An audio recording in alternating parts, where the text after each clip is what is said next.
All right, so we got special guest here today, Daniel Lee. He's an Army veteran. He runs Farina Pasta out of Philly. Welcome, Daniel. It's good to have you on the show, man. No, thank you, Steve. Thank you for inviting me. Cool, cool. So yeah, we talked a little bit about your business, and I've seen all the pictures online, and your Instagram is pretty great too. Actually, it's got some mouth-watering pasta Yeah, videos on there. I was just checking out before I hopped thank you. on here with you. Yeah, I don't But I don't run it. Like I have somebody else run it because they're way better at cool. Instagram than I am. Like I'm terrible at Instagram. Like I have mine, like my personal one, but I Uh-huh. haven't posted in like years. So I have somebody else do it because I'm just horrible. Sure, sure. That makes sense. That makes sense. But cool though, man. We're here to talk about your military experience a bit, talk about your business out of Philly, and shoot the shit a little bit. But so curious, how long were you in the army for? So I was doing about 4.5 years. So I got in right out of high school. I was doing Army EOD. Stationed down in Fort Stewart for actually all of that time. I went straight from, training location, and then just Fort Stewart. It seemed like at the time that's where all the EOD guys were going. They were just going down to Fort Stewart for I don't know. We have four EOD companies down there. Um, there were guys that would like leave Fort Stewart and then come back because they just I don't know, they just lost guys, lost too many of them or something like that. But yeah, And where's that based out of? What state? Georgia. It's Georgia. about an hour south of Savannah. Uh, and then like it's kind of like the sister not unit, but there's Hunter Army Airfield down there. So that's all mostly third ID, or it is all third ID. And then I think there were some Cav Scouts down there too. And then there's the helicopters, the AH-64s and all the Apaches and whatnot down there at Hunter Army Airfield. Got it. I see. So what is so for anybody viewing in who doesn't know what it is, what is EOD? What does that mean? What'd you do? So it stands for Explosive Ordnance Disposal, and like basically we were just the bomb squad for the Army. So one of the things, I mean, it kind of got me in just because I knew about it, but with the movie, Hmm. oh hell, what's that movie called? Hurt Locker. Um, Great movie. yeah, Great movie. yeah. Terrible depiction, of how it actually works. Like none of that Okay. is like you're not getting to 50 cal sniper battles, with terrorists or the enemy, and Uh-huh. not how it was very, movie, but you're Hmm. certainly not picking up 155s by the det cord and like kind of shaking it around like Were you watching the movie just cringing, like wanting to yell at those guys or what? well, when I came out before I went in. And then Okay. after I like rewatched it and I was like, oh my God, what is like I don't think they talk to anyone like about how this actually works, you They know? just went right for it. Yeah, they just went right for it, The guy was he's picking stuff up and like shaking things around. Like you don't like none of that works. None of it, because you'll just end True. up dying very quickly. That's kind of like me, a very, very different scenario. That Steven Seagal movie, super, super old, like probably 80s or 90s movie where he plays like a Navy cook and then Yeah. he's like the hero of the movie or whatever. I think that's like the only cooking show that we got. That's all I Yeah, got. Steven Seagal. well, at least you got him. You know, Yeah. he's a I don't know what he is now, but he's something. He's still badass. Yeah. But no, cool, man. That's awesome. So when did you get out of the army? 2015, 2015. I went right into Drexel here in Philly. I went to their culinary school, so I got a bachelor's of science culinary and with a minor in nutrition. So it was like a 4-year Oh, degree. cool. Yeah. Drexel was a really great school. They were one of the ones that it was a 4-year degree, and they had the yellow ribbon program. So they Oh paid yeah. for the whatever just wasn't paid for by the GI Bill. So I left Hmm. school with like no debt, which was like absolutely incredible. I finished in like 3 years. I took those the transfer credits, whatever they're called. And I was Hmm. just able to finish in 3 years with no debt, which is, amazing because that school's really expensive, without Oh it. yeah. No, that's awesome. Before I started on Helm's Kitchen full time, I worked at Fordham University over in New York City, Manhattan, in the Bronx, Yeah. working with their student veteran program over there the past few years, and kind of You know, TAPS, did you do TAPS program when you got out of the Army? Or is it called TAPS or is it called something different? I The didn't do it. transition program? You didn't? No. Okay. So that's even worse than it actually is. So typically TAPS is maybe a week-long program. It kind of teaches you how to become a civilian and get out and use different benefits, but it usually falls short a little bit, unfortunately. They've been improving it over the years. So we at Fordham, when I worked there, we were kind of acted like an extension of that transition program to help Oh, vets, okay. integrate back into civilian society, use their VA benefits, etc. And Fordham is a super expensive school as well. It's a private school. I never would have went there otherwise. I did my undergraduate after the military there, but they Hmm. have the yellow ribbon program. For anybody tuning in who doesn't realize how that works, so the VA typically kicks in about 36 months if you served active duty for at least 3 years, right? You get 100% benefits, and typically the VA will pay out to somewhere around 25,000 a year, and anything past that, if your school has a yellow ribbon program, like Daniel and myself were able to take advantage of, the yellow ribbon program will pay the remaining. So say it's 50 grand a year, VA pays 25, and then the kicker covers the rest along with the school. It's a great program. Opens up doors of a lot of different colleges for vets. Definitely look into it if you're active duty now, looking to get out, or if you're a vet, have used your benefits. And if you're in right now and you have a dependent and you want to transfer those GI Bill benefits to that dependent, do it before you get out too. We had a lot of vets come into Fordham who didn't realize that, so that's why they were at Fordham, because they couldn't transfer it to their wife or child or whatever. But anyways, that's my little rant about higher education. But past that, that's cool, man. So how did you enjoy cooking school? What was your favorite part about it? I mean, I went there because I was trying to, I knew I needed a degree, or at least, that's like what I was, I guess, going for. Everyone told us like, oh, well, you need to go and get your degree now. I'm like, oh, okay.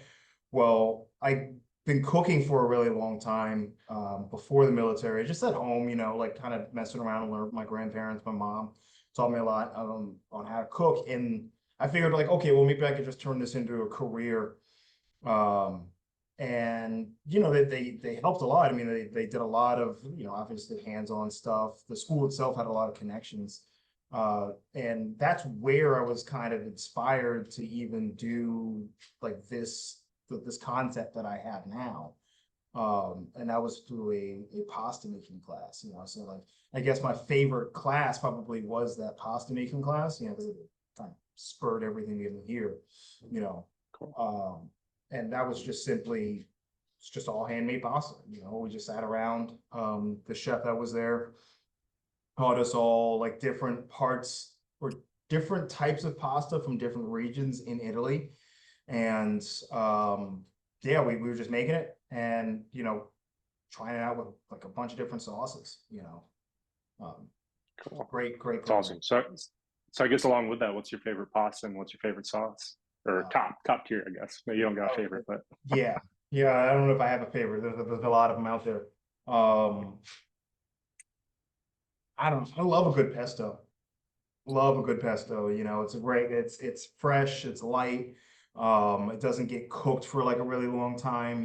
It's really something you can make easily. If you have a blender at home, you can make up some pesto. It doesn't require a lot of ingredients. So I would say, yeah, pesto with like some shrimp or maybe some chicken with it. It's amazing. It's great. that's awesome. I think pesto's up there with me as well. I like marinara as well. Obviously, it's kind of a basic one, but I like my marinara a little sweeter. When some people like it more savory. Uh, So, what gave you the inspiration to start up your own pasta shop? uh, well, so I was in Philly, just eating my way around the city, and I realized that there was no fast casual pasta. We have an entire Italian market, um, but it was all sit down, bottles of wine, white tablecloth, really expensive usually, and they're in the category of fast casual food. You already have hamburgers and tacos and Mediterranean now. There's like every category of food has fast casual in it, but pasta wasn't one of them. And I found that really weird. Like, I don't know, it's not like it's hard to do, you can have a machine that helps with a lot of the pasta making. Um, so I was like, all right, well, if there's no one out there doing it, then I'll just do it. And yeah, we just kind of just started. My former business partner and I, we kind of started playing around with the idea, seeing if we could make it work, and it seemed like something that people would be interested in. and now, of course, like I know now that they are interested in it, so it's kind of just grown from there. But yeah, it was really just like it seemed like there was a hole in the market. That's awesome. So for any vets tuning in or non-vets too, what's some advice you would give to them when thinking through starting a business? Say somebody loves, I don't know, sandwiches or whatever it may be, or whatever the product may be. How should they get started, I guess, is the question. What's your advice for them? Uh, I mean, I would say start small, and the people that you want to work with, I would say, be very careful with who those people are. Like even if it's like your best friend from, elementary school, like the restaurant industry is rough. Like it's really rough. And then that's another thing I would definitely suggest. Go work in a restaurant. You have to go and like spend, 10, 20 years trying to become, a chef, but I would definitely say go work in a restaurant, 6 months or something if you don't have restaurant experience, just to see what it's like. Like there are some people out there that think that you can just hop into the restaurant industry and it's going to be like selling a product online. Like at the end of the night, when it's 10, 11, 12 o'clock, you still have dishes to do, right? So you could be up for just another whole hour of your time just spent doing dishes, and people don't think about that, but it's important because obviously you need dishes for the next day and you have to wake up again the next day to continue your service. It's a very different industry. So people need to, if they have a really great product or something that they really think will work, like awesome. But make sure that you can actually execute it over the long term, like it's way more than just like, I have this really great idea, and I can just sell sandwiches. And it's like, yeah, it's not like selling a regular anything, you really have to want to do it, and the next day you have to want to do it again because it's hard to go and take a break, you know. So yeah, go That go all work in a makes restaurant, and for sure. Yeah, see if you like it or not. That makes a lot Right. of sense. There used to be a good saying back when I worked in the Coast Guard on the ship cooking, right, with our team. And it'd be like, if you're bored or you're not doing something, you're not looking for something to do because there's always something to do while you're in the kitchen, no matter what. So 100%. 100%. There was like I told that to one of my yeah. guys last week. He's like kind of new to Hmm. this. He was like sitting down and like, getting some water and just kind of like relaxing while he was like, there was like 5, 10 different things that you could be doing right now. That's gonna like maybe it doesn't even help you, like, but it helps the people the next shift in the morning. They don't Hmm. have to go because if you like all of these things start to stack up, like they're just a bunch of tasks that you have to do throughout the day. And if you don't do them, if you put them off, you're lazy about it, they just stack up and stack up and stack up. And like something that weird that happens in the industry is like if you're out of something, customers seem to like know it. They know that you're out of it and they'll just order it. They'll order it like 100% every single time. Like if you're out of spinach, out of sauteed spinach, that's when you'll get all your sauteed spinach orders in, all of them. And it just happens. Um, That's, so it's that's pretty not funny. something They that sense it. they sense it. I can't like we won't sell. We have, obviously noodles and stuff. We have like a Thai peanut butter noodle because this happened recently. And I get some special curries for it. And we were just out of them. It was hard to get them for a little bit. And we don't normally sell like a lot of this noodle, but like enough to obviously keep it on the menu. And as soon as we were out of it, I'm like, it'll be fine. I'll just go and get the stuff the next day. No, everybody that night came in and they wanted a Thai peanut butter noodle. Everyone. And like we had to turn like not turn them away, but like tell like 5 or 6 other people like, hey, listen, no, sorry, we don't have this today. You can order something else. But it's a weird thing that always happens. And then it's just That's one of those great. things you learn when you're in the restaurant industry. Like you just the little weird things, and then the people that you have to work with and that you hire, they're not Hmm. they're not like normal. I don't know what else to say. They're You not got to be a little bit crazy to be a cook, right? Right. They're like they're not normal people, and they're like things that you have to put up with when you hire them. And Yeah. I don't know, it's a strange industry. It is. I remember one of my old super salty bosuns, warrant officers in the Coast Guard, and for I don't know, probably 35 years or so at the time. Told me some stories. Like he's like, well, Steve, I'll tell you this: you never fuck with a cook because back when I was on so and so cutter, some guy walked across the deck after the cook just swabbed it, and the guy came after him with a fucking butcher cleaver, and we had to medevac him off. I was like, that's a good story. I was like, you should tell that to everybody. Yeah. I was like, that's a little wild, but yeah, essentially, yeah, I agree. Cooks are a little crazy, but There's something. I that's don't know that. what it So is. you touched a little bit on teamwork in the kitchen, how important it is. What do you think your army experience translated into running the kitchen? How do you think that helped you in terms of teamwork? I mean, certainly working within like a small team, like that's what the EOD teams are. They're like 3 people. The companies aren't even all that large. When I was in, like that's like the largest those EOD companies were in, they were like 60 people. So learning how to work in a small team and like making sure that you can, when you train people, like you're training them to do somebody else's job as well, right? Like I used to have like a dedicated host and a dedicated dishwasher that it just doesn't work as well as you think it would. Like I really want, when I hire people, I really want people to be able to do some hosting, right? And then some cooking if they can. I rarely just, I'm not anymore, should I say, not rarely. I don't hire people who can only do one thing, and who aren't willing to learn to do another thing.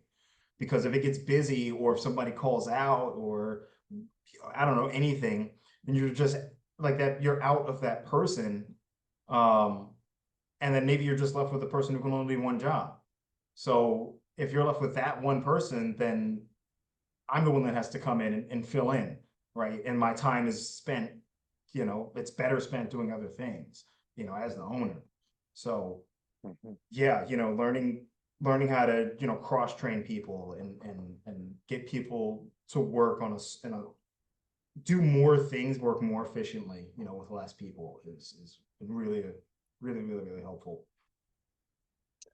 Yeah, those are all great points. It's almost like conducting some kind of weird orchestra, right? When you're all in unison, working together. There's no better feeling than that in the Oh kitchen, yeah, right? I mean, yeah, yeah, it's yeah. When you have a busy Saturday night, and you can kind of just watch as like people, when they know their job and they know what to do, it's mhm, just like there's no breakdown. Like all of your food's already all prepped up because you stacked all of your staff up in the beginning of the week. So towards the end of the week, you have plenty of stuff left. And, you can kind of watch as your cook is, just cranking out orders and orders and then, in the order that they came in, or maybe in the order that they need to be made.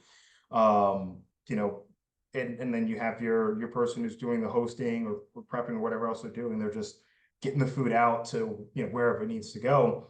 And you don't have to do anything. It's an awesome thing, when you can achieve that, like, and that's what you want really at the end of the day. Like you don't want it to be sitting there micromanaging people. It's terrible, mhm. you know. Absolutely. It's like magic, a little bit of magic there. So talking more through that, what's one of your biggest wins this past year or so with the business?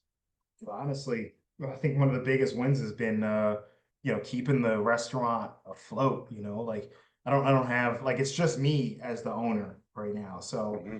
and I don't have any like, you know, tons of money flowing in from backers or investors or anything like that. It's all just like what I've managed to scrape together for the most part.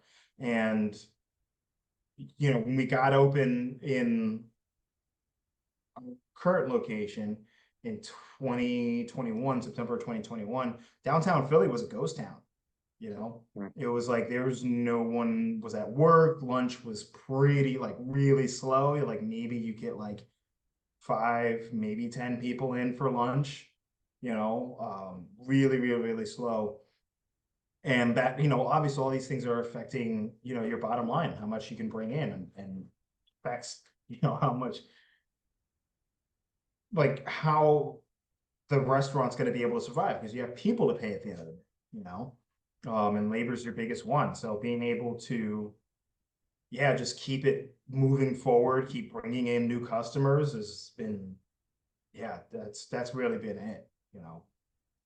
Because it's not So, easy. It's not like, you know, you're not like, it's not like a food truck festival where you kind of always have clients, you know, like you can just show up to a festival and, you know, you should be able to make money as long as you're putting food out. But, you know, when you're there just day after day after day, you know, and rent is so much money, you know, you're obviously paying people a certain amount, like those costs add up a lot, a lot, you know.